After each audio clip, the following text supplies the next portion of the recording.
Welcome to your most educative and enlightening program, Healthy Living, aka your personal preventive measures against COVID-19 and other diseases.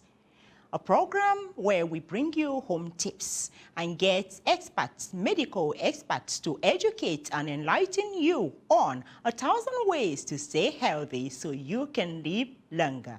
Thank you for joining us. Today, we're talking keeping your kitchen clean. The health benefits of keeping your kitchen clean. How having a dirty kitchen can affect your health. Just listen and stay tuned. We will be right back.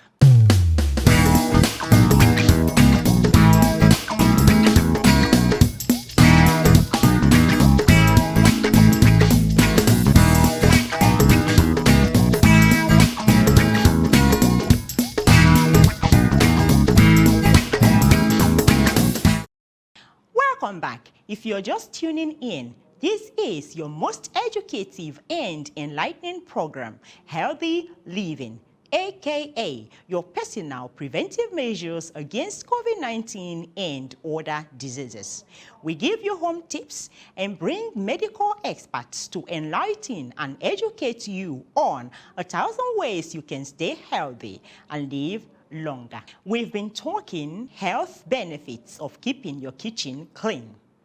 Now, let's take your opinion on the health benefits of keeping your kitchen clean. Kitchen is a room where food is kept, prepared and cooked, and where the dishes are washed and stored.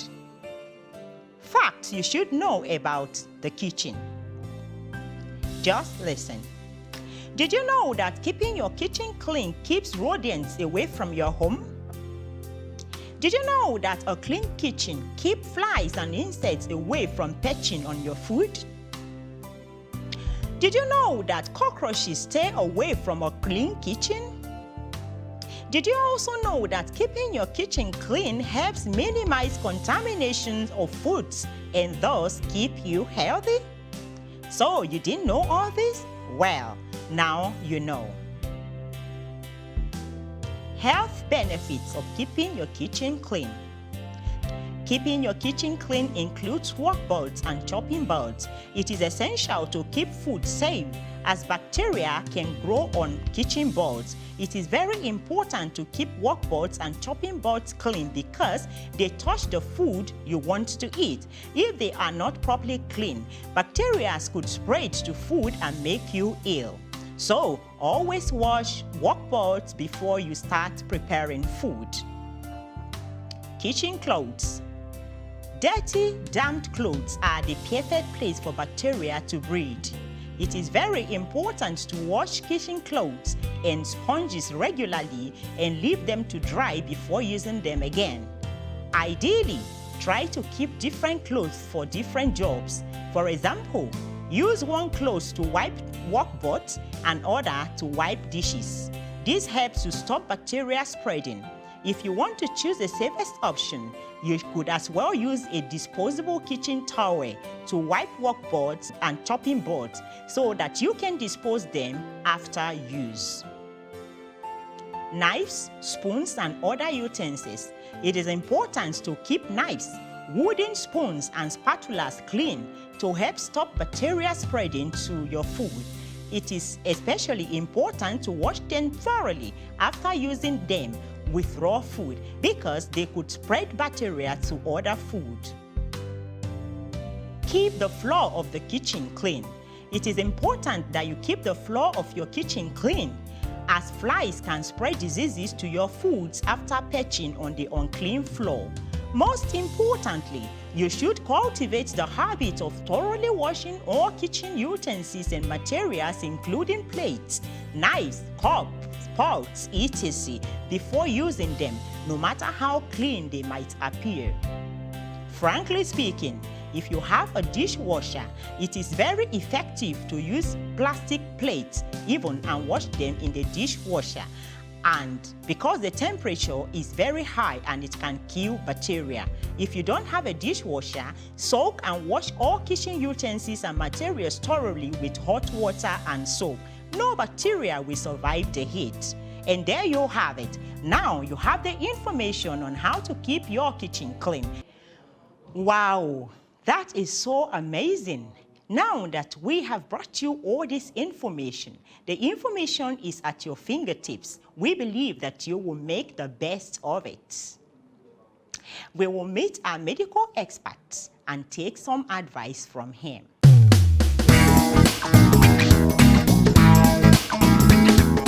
Today, we have an expert in the building.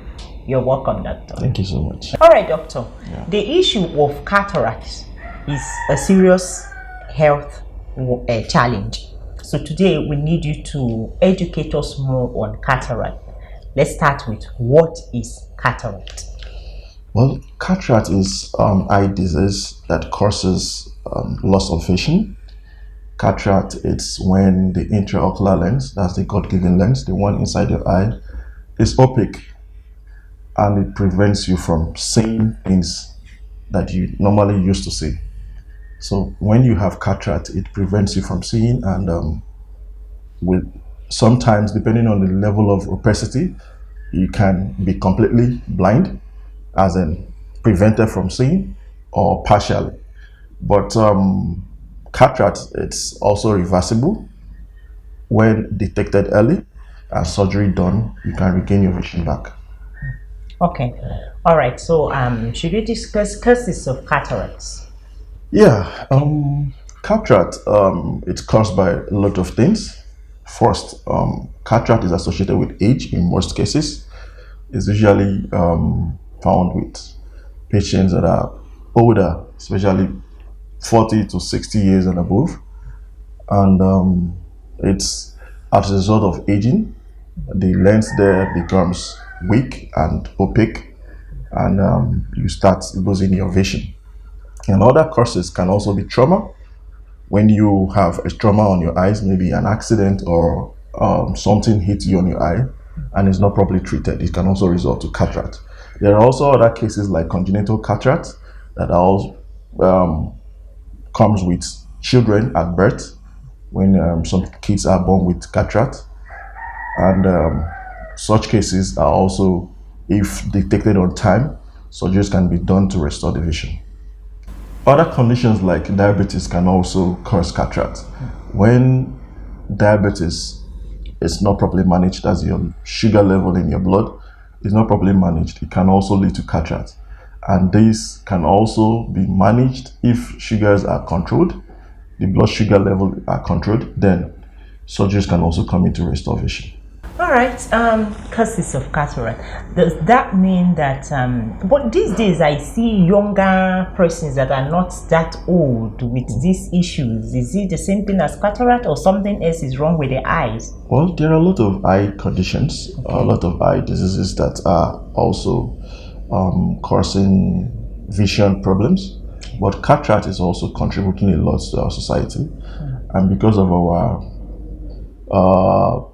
lifestyle, a lot of, there have been a lot of changes in lifestyle recently. People indulge in a lot of intake of sugar, things that are high in carbohydrates, a lot of alcohol, and other health habits that also pose a threat to the eyes.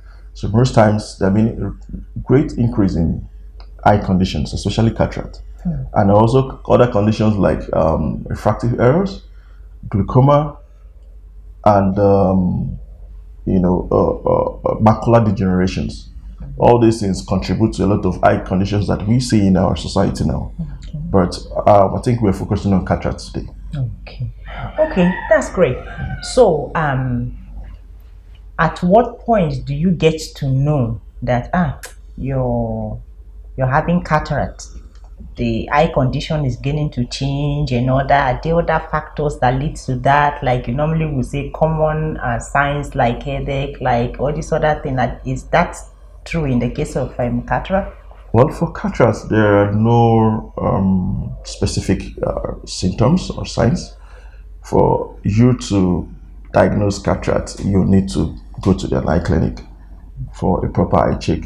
But some signs like glare, that's photophobia, and gradual loss of vision. You notice that you see images, or you see as if there's something blocking your view.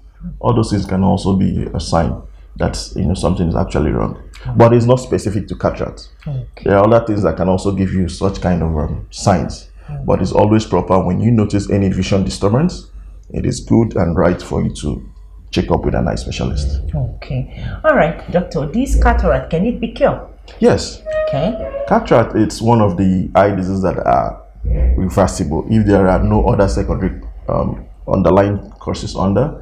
Like if you have cataract and you don't have macular problems or retinal problems under, then cataracts can vision parts of the eye that is responsible for vision. Okay. So when it's healthy and it's looking okay, and cataract it's there, then after surgery your vision most times returns to normal.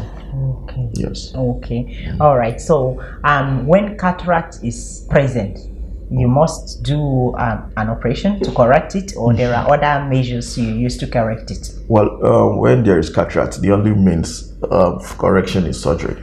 Yeah. Yes, but early stages can also be managed by maybe probably follow-up case, clinical follow-ups with you can improve vision with lenses or glasses. But where the condition deteriorates, where you can no longer see as much as you used to, or it becomes troublesome, then we always advise for you to check up with the surgeon, eye surgeon, for them to do surgery. Okay. All right, doctor. There are cases where you said after this operation, instead of the situation to be corrected, there are situations where the person goes blind totally.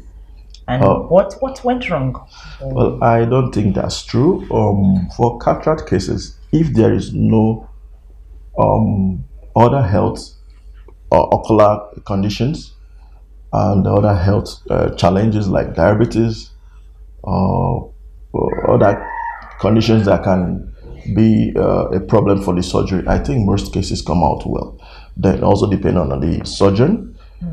Most surgeries I have witnessed, most of them return well, and there are not much issues, except other complications, as I mentioned earlier, which people maybe you have high BP and it's not controlled before you go in for surgery, or your sugar levels are high before you go in for surgery.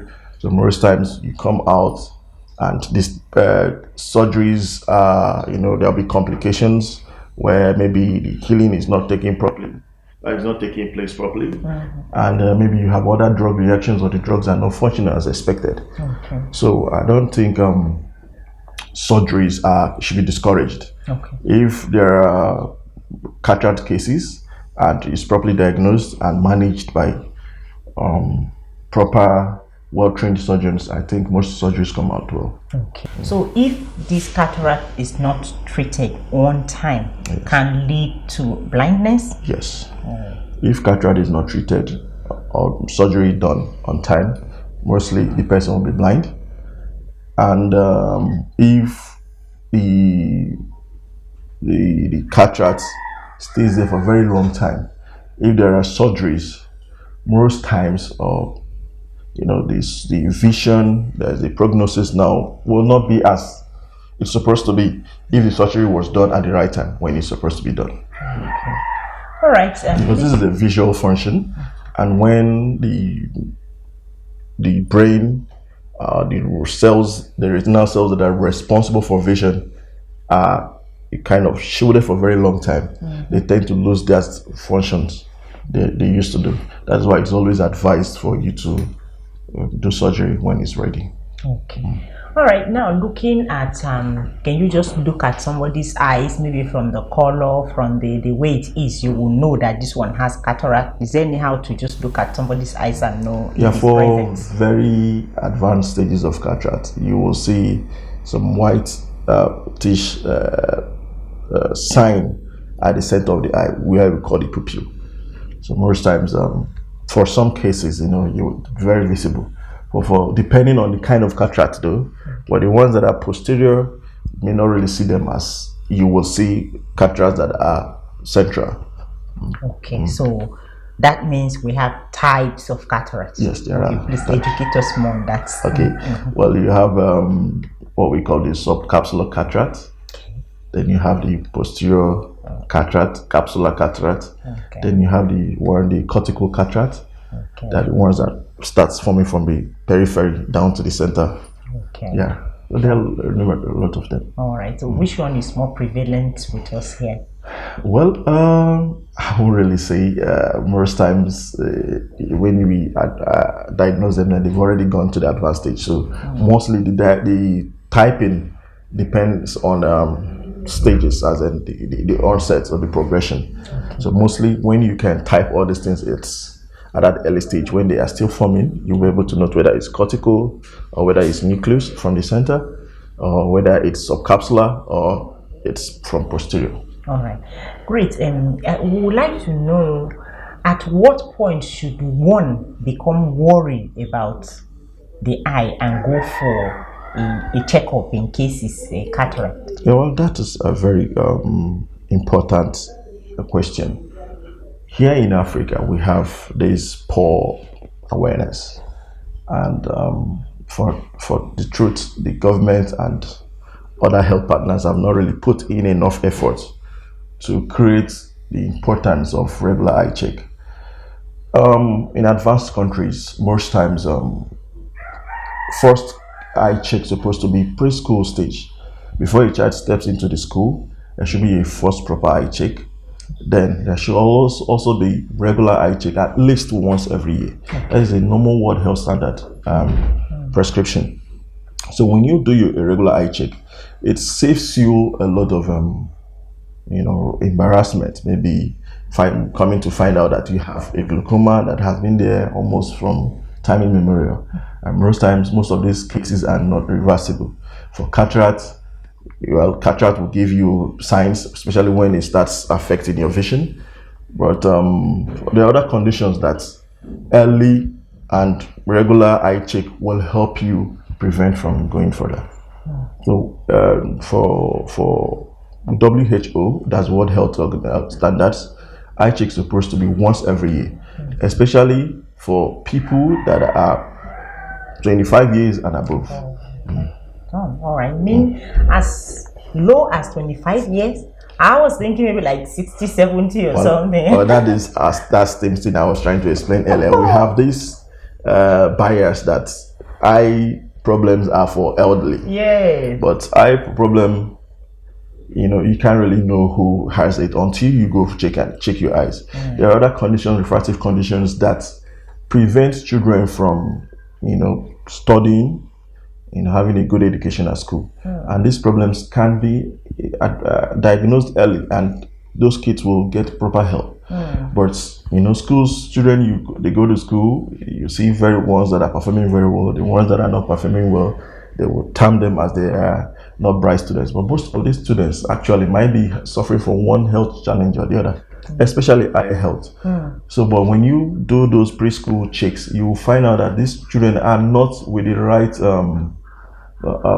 eye health to go into schooling. But when you go in, especially for cases like hyperopia and myopia, these are cases that you diagnose early in some students. And when they are diagnosed, they can benefit from use of glasses, and that will help them improve their studies and also performance. Okay.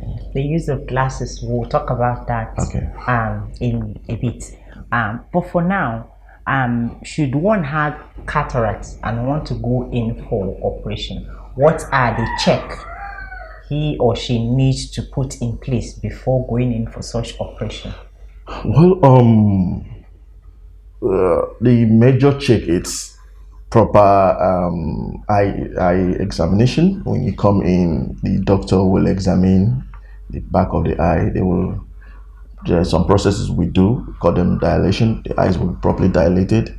The lens, the intraocular lens I talked about earlier, will be assessed properly. And other health conditions will also be checked. For someone that is hypertensive and someone that is diabetic will also be, properly assessed. Or even the cholesterol levels are also assessed before you go in for surgery. So most important thing is to come in first.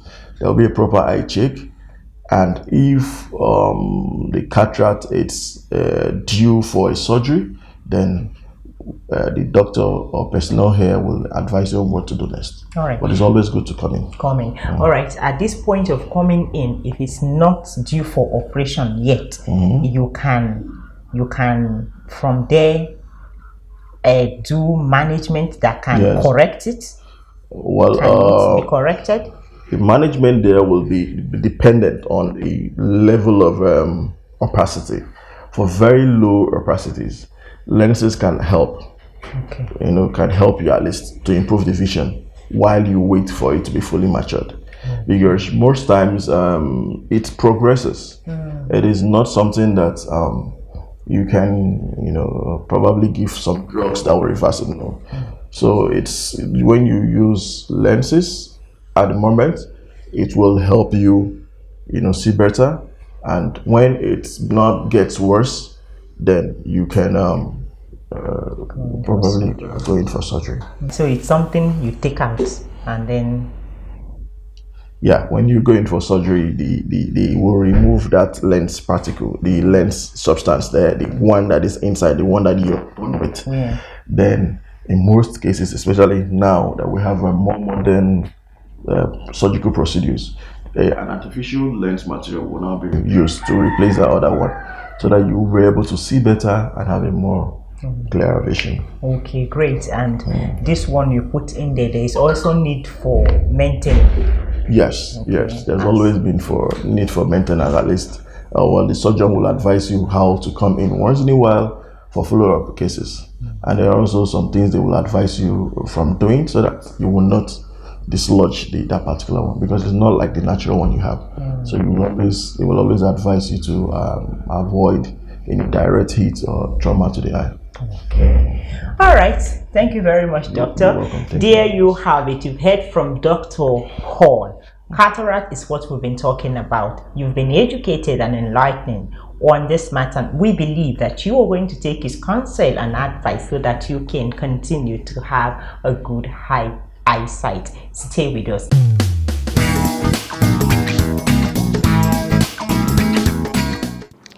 Oh, there you have it. Now that we have educated and enlightened you, we believe that you will make this a regular practice so you can stay healthy and live longer.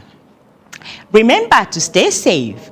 Always wash your hands. Wash it regularly with soap and water. Keep your hands sanitized with alcohol-based hand sanitizer. Avoid crowded places. If you must go out to public places, please wear your mask. A lot of you do not like wearing the mask, but if it's not for your sake, wear it for the sake of your loved ones, to prevent the disease from spreading and to prevent your loved ones from contacting the disease. Keep maintaining social and physical distancing as directed by NCDC, WHO, and the federal government. Remember, you can change the narrative. Stay positive despite negative narrative. You can watch our programs on YouTube and follow us on our social media platforms as displayed on the screen. For partnership, advert placement, and sponsorship, you can contact us via the number on your screen. I am Nelly Joseph, and I will see you again soonest. Bye.